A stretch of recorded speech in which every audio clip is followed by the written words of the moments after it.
It was a cool, clear night in late March. It was around 6:30 in the evening. I got in my car and drove on over to Colin's house. There, myself would pick up Steve, Colin, Frank, and Chad. From there, we'd spend the evening slash night heading down to the C&O Canal by the Potomac River. The plan was to get our scares on, as Steve claimed. Wanted to check out an old lock house that was built along the canal back in the 1800s. Once I arrived at Colin's house, I saw that Colin, Steve, Frank, and Chad were already there waiting for me. "What's good, man? We finna get all haunted and shit tonight, G," said Steve. "We'll see about that one now, bro. I'm always down for a good walk of the canal to get some history in, but, we'll see what it's like when we get there. But, the scares, it is, all about that one, bros. It is springtime after all. You know what that means. Gain season is right around the corner. Gotta be getting ready for the summer cut after all, in the beach bod," said Chad. I already knew that Chad took the gains very seriously. And I guess he did have a point about scares, though. I don't know how scares affect the gains, though. It's a weird bro science BS. I have no clue. "Hey, you guys ready?" I asked. "Yep," Colin replied. We all hopped in the car and sped off down Route 144 before heading on to 70, and from there, 340, till about 20 minutes later, we made it to the C&O Canal. The orange hue of the sunset was pretty scenic as the sun dropped below the mountain horizon. Before we knew it, it was pretty much all the way dark out. The spring peeper frogs chirped from the swamp at that time of year, which is a very relaxing sound. But believe me, where we were going that evening would be far from relaxing. Buzzman said,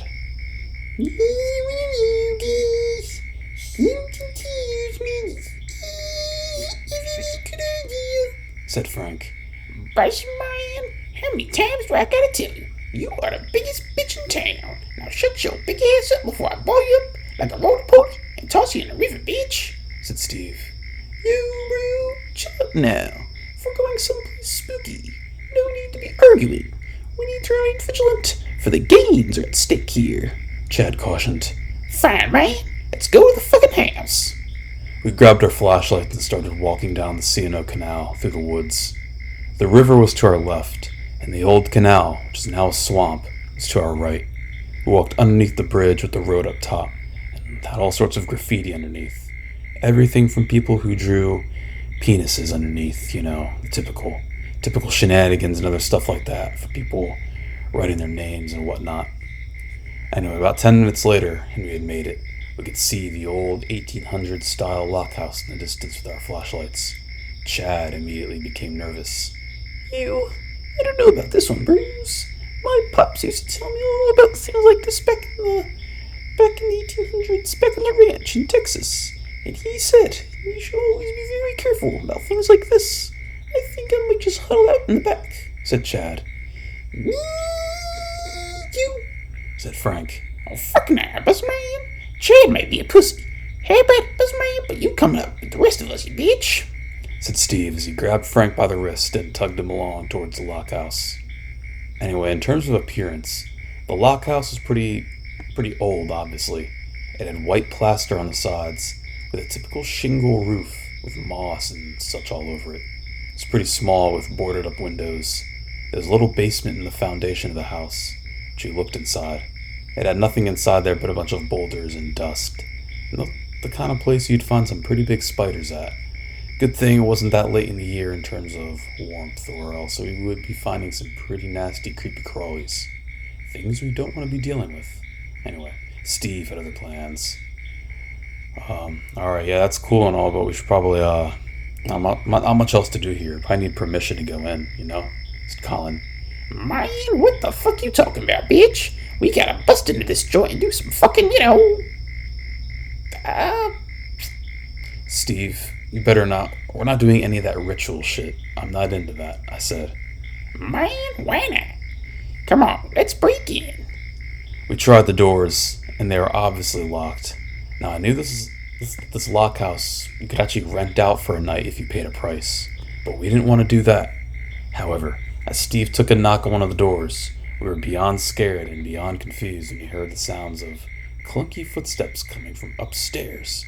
Who could that be? I whispered. I don't know, Colin replied. You think it's the caretaker? Why the fuck would the caretaker be here at this hour? Like, it's nighttime. This place is sketchy as fuck. Yes. My impulse man might be on something. He might be some ghost or some shit. The word ghost, by the way, was enough to send Chad chickening out and sprinting back to the parking lot, or more like jogging. Not very fast. Get you later, Bruce, he said. Little did Chad know, though, is that I had the keys to the car, and without them he would not be able to get in said car. That's on him. Anyway, we backed away from the house in fright. We thought the footsteps would go away, as it really may have been a ghost. I don't know, but they stopped. Right in front of the front door, right behind it. Our hearts skipped a beat and sank in our stomachs, though, when we saw the doorknob begin jiggling to the lockhouse. The next few seconds felt like hours as the door then swung open, and the entity inside stepped out onto the front porch. It was no one other than Herbert Ernie himself. I had no idea how he was at the lockhouse that time of night, or why he was, let alone. But yeah. Hey,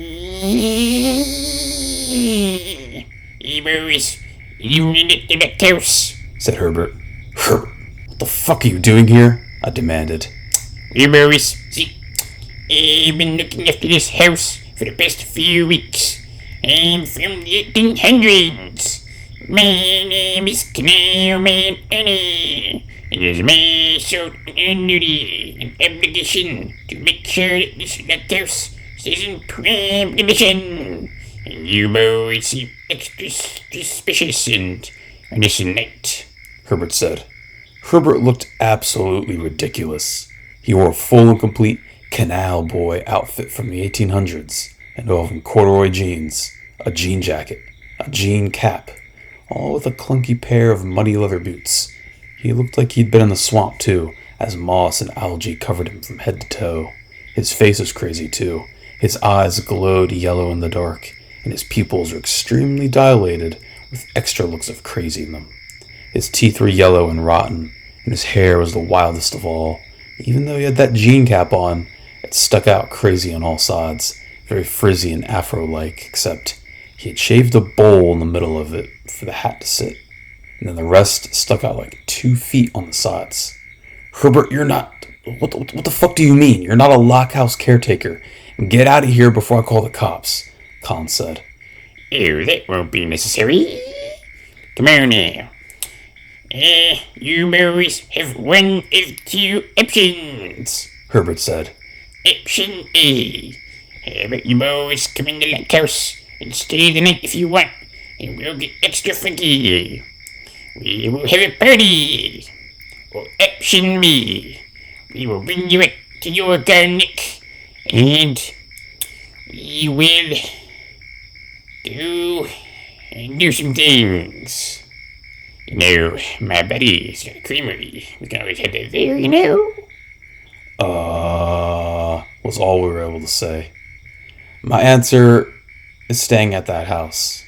Yeah, man, let's stay at the house. He's pretty spooky at the house, but it would be fun with Herbert, said Frank. Okay, first of all, there's no way I was staying at that house with Herbert of all people. So Colin and I both vetoed that decision to go into the house and said we'd reluctantly go to that little creamery that Herbert was talking about. We actually knew what this creamery was called, too. It was just down the road. It was called Rocky Point Creamery. Well, seems like a splendid idea. Some late-night ice cream is exactly what I ordered. Herbert then followed us creepily back to the parking lot. Once he got back to said parking lot, I unlocked the car and we all got inside. Even Chad, who was still scared out of his pants from the word ghost. No worries, Bruce. The gains should still be good. That was a close one, though, Chad said. We didn't have time to worry about Chad's shenanigans, though. Herbert crawled into the trunk and demanded we drive. To Rocky Point, he said. We did just that. I pulled out of the parking lot and back onto the main road. 10 minutes later, and we'd made it to Rocky Point Creamery. I'm surprised they're still open, as it's past 9:30 now. Their website said they closed at 7, but the light's still on. It looked like they were open, even though we were the only ones there. We walked inside and took a look at what they had. We immediately regretted our decision of walking inside, though, and realized that Herbert had trapped us and was now blocking the exit. We then realized who the cashier was working that night. "Good evening, boys," he said. Oh, no, no, no, no. It was the creepy clerk. The same guy from the Tree Dichet, the Francis Mall of the Dirty, and many other excursions. Oh, no, no, no. What are you doing here? Colin asked in disbelief. "Oh, boys, I always use my spidey senses, my creepy clerk senses. I know some special boys coming out to the C&O Canal tonight, and I figured after a nice night of walking around in the Lock House, boys get extra thirsty for some ice cream. Ice cream's always refreshing on a nice night, So what do you say? You thinking caramel malt milkshakes? Maybe some strawberry floats? I can make it extra special for special boys," he said. Bro, will you shut the fuck up? Do we have to do something? Colin said. "Well, you don't have to do anything there, boys. But, I just figured since it's late at night and all, we want to get to know each other a little better. As special boys," the creepy clerk said. "With a banana split," Frank said. Of course, Frank, of all people, would be the person to order a banana split. "Man, give me your fattest milkshake with caramel malt, please," said Steve. Fine, I guess I get a peanut butter milkshake, I said. I'll get a strawberry one then, said Colin.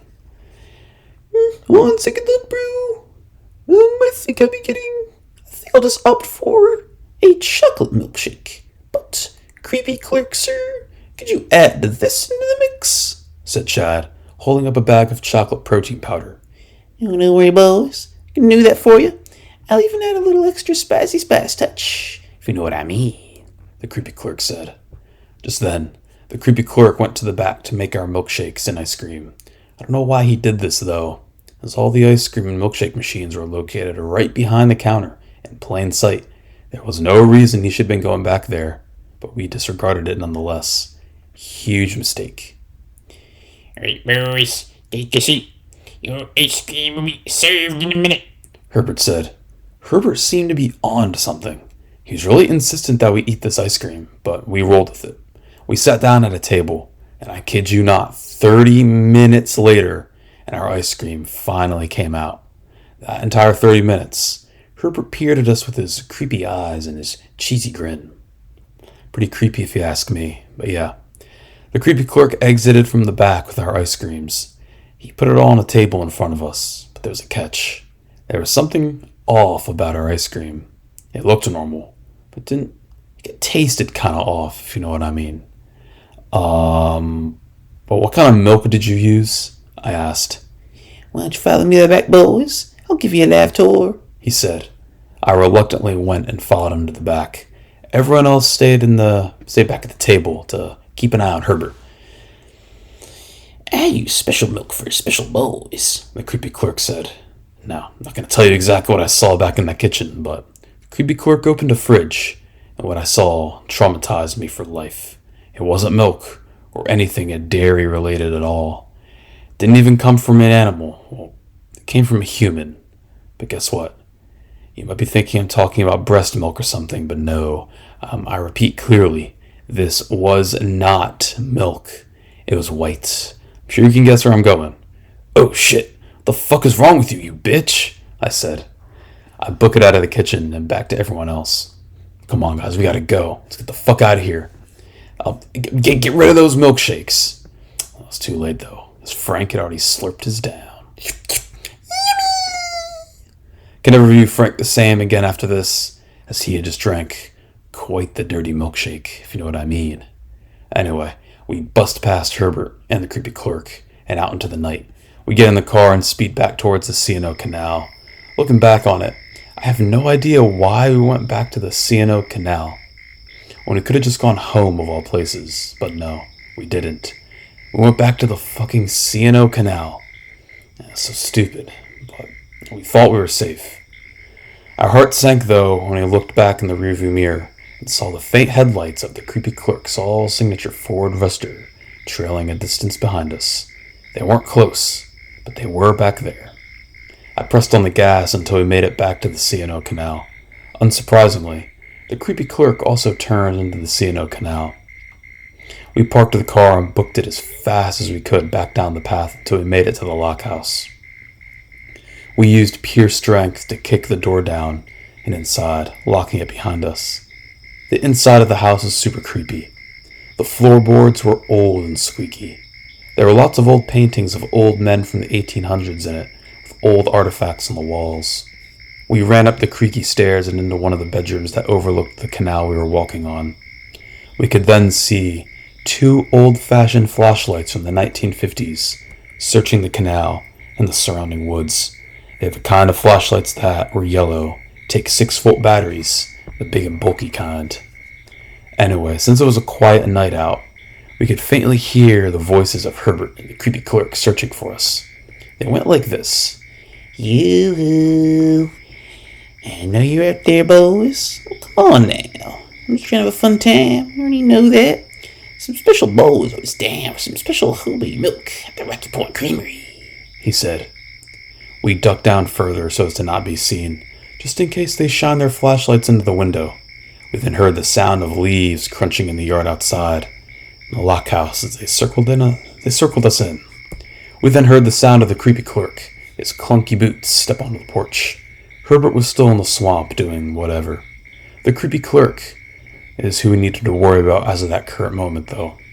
Oh shit, I muttered to myself, as I remembered that we forgot to lock the front door, even though I said I did. No, we forgot. But it was too late, as we heard the creakiness of that door swing open, followed by the clunky boots step inside. Well, I know you're in there, boys, he said. We all covered our mouths so as to not be heard breathing.